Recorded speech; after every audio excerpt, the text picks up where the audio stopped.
Hey, good morning. My name's Luisandra, and I attended a seminar earlier today, and I heard some good things, and I wanted to share with you some of the things that I picked up from this seminar.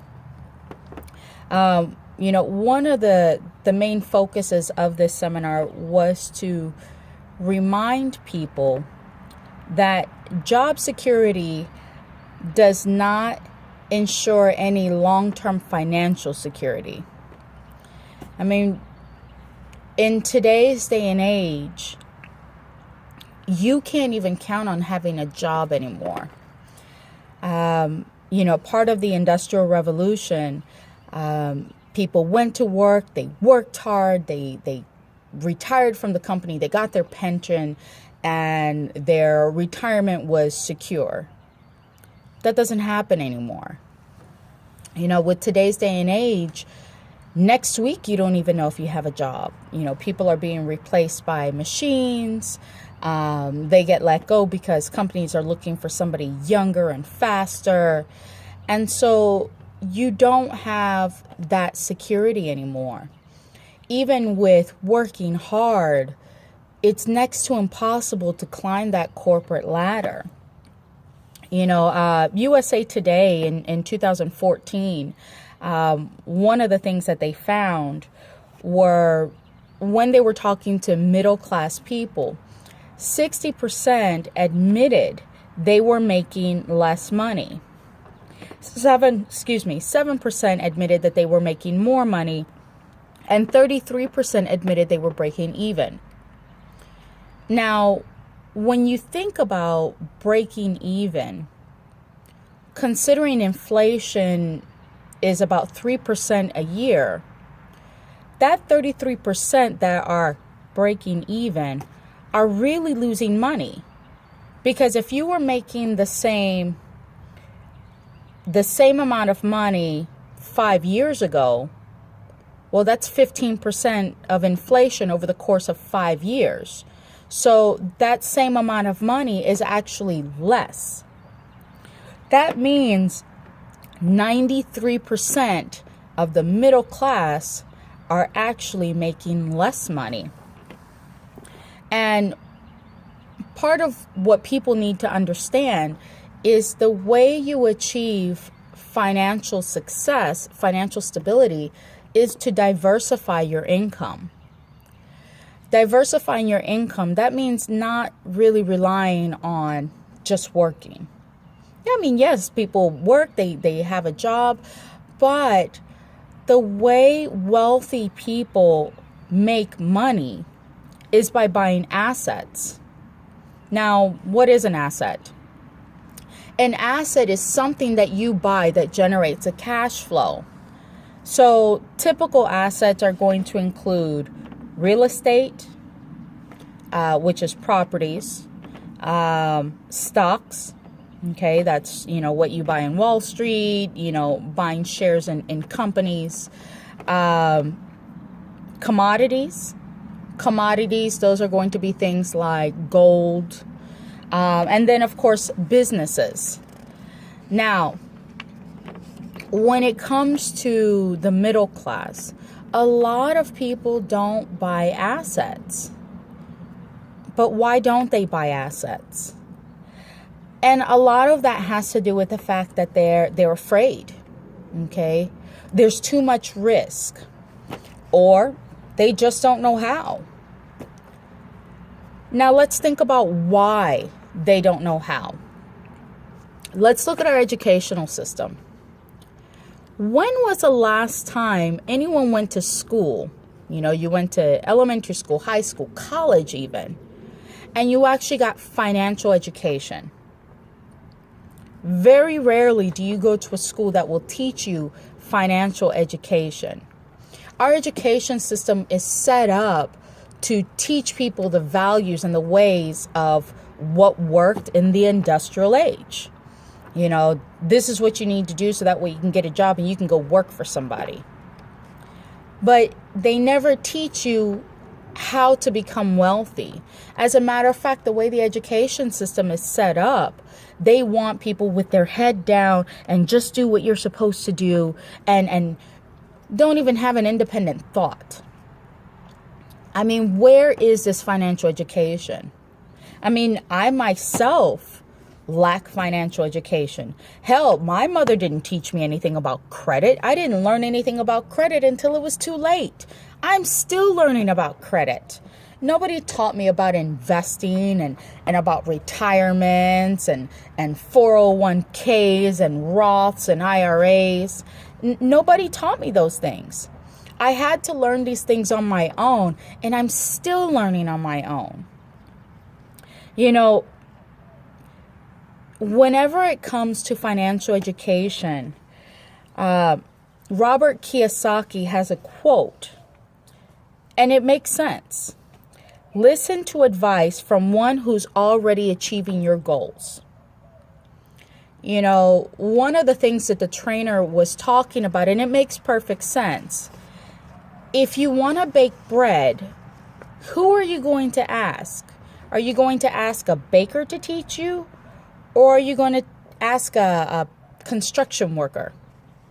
I mean, okay, maybe the construction worker might know, but who's really going to know? The baker. So whenever you're talking about financial education, you want to find that wealthy person, that person that you can pick their brain and find out, what did you do? Because the reality is, the way to become wealthy hasn't changed. The things that you were doing 200 years ago to become wealthy are the same things you do today. Buying real estate, investing in businesses or starting businesses, stocks, commodities, etc. So you have to not only take the things that you learn from your parents, because of course your parents can teach you certain things, but then you also have to take information from whoever you have around you that's already doing it and then apply it. Okay, one of the things that people really also need to do or should be doing is changing your mindset. You know, if you ever look at the way the wealthy think, they make purchases based on value. Okay, I'm going to spend this money because there is a value. Unlike poor that tend to look at cost. You know, if there's a book that can teach you how to make $20,000, but this book costs $100, okay, you're going to have a person that looks and says, oh my goodness, this book costs $100. I'm not going to spend the money, okay? Whereas in changing your mindset, saying, hey, this book is worth $20,000 because this is what it can help you generate. And it only cost me $100. Spend the money. Okay, buy things based on their value, not their cost. You know, there's another saying, you need to be greedy when people are fearful, but you need to be fearful when people are greedy. Recessions and depressions create wealth for people who have financial education.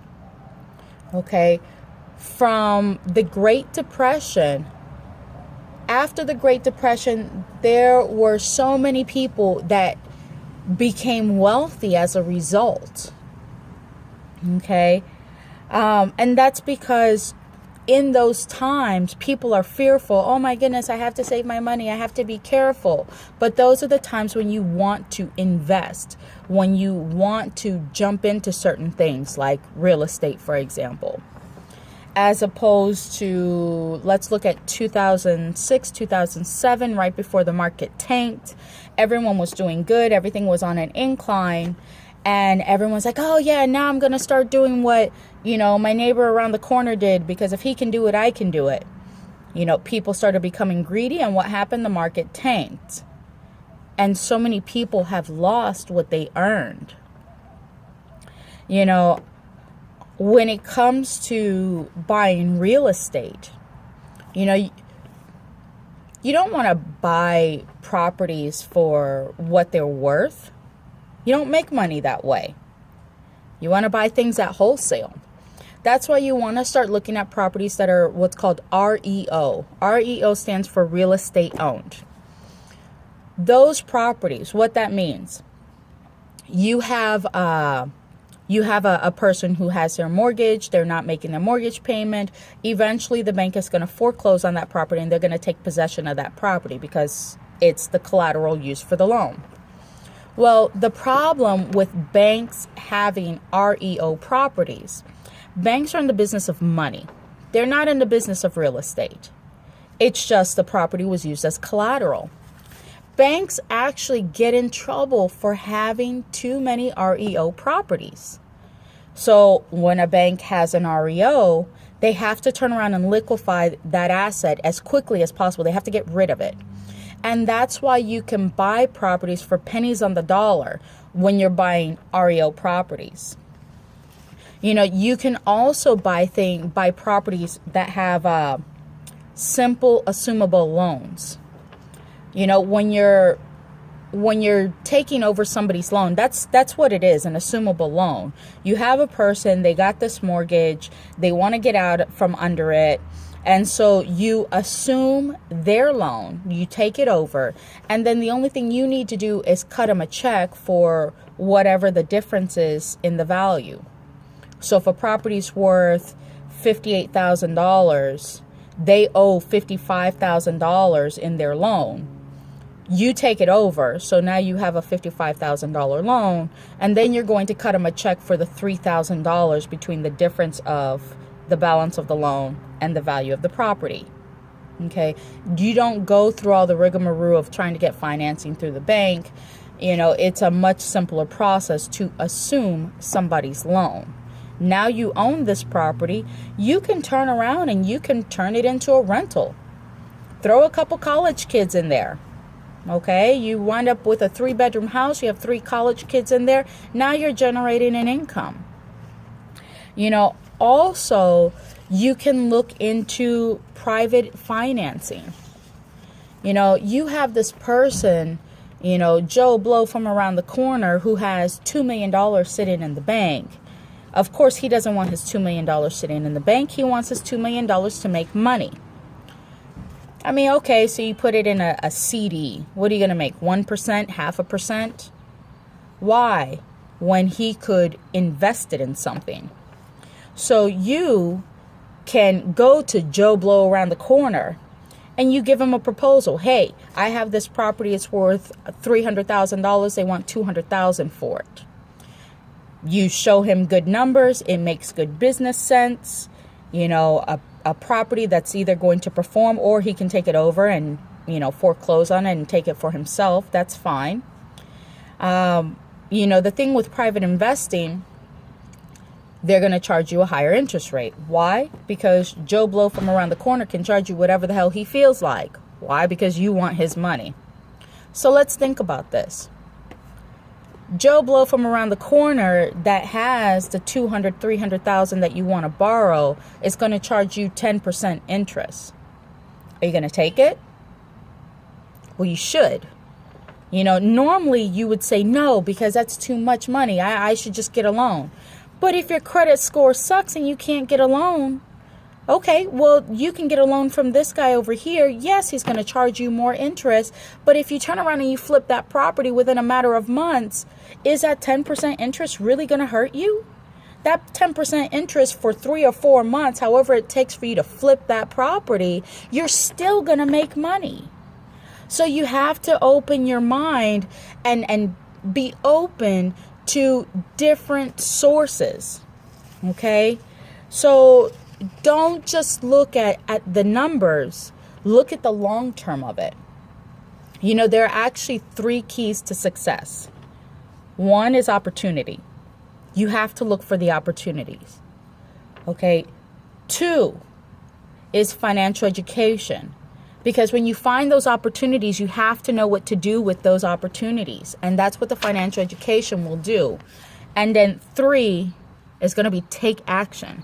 Because you can have all the financial education in the world. You can know all of these things. But if you don't take any action, nothing will ever change for you. mean, those are just some of the things that I've heard. You know, it made a lot of sense to me, and I just wanted to share it with you guys. It's all about changing your thinking. You know, don't be afraid. You know, you're never going to achieve anything if you don't take any risks. Thank you.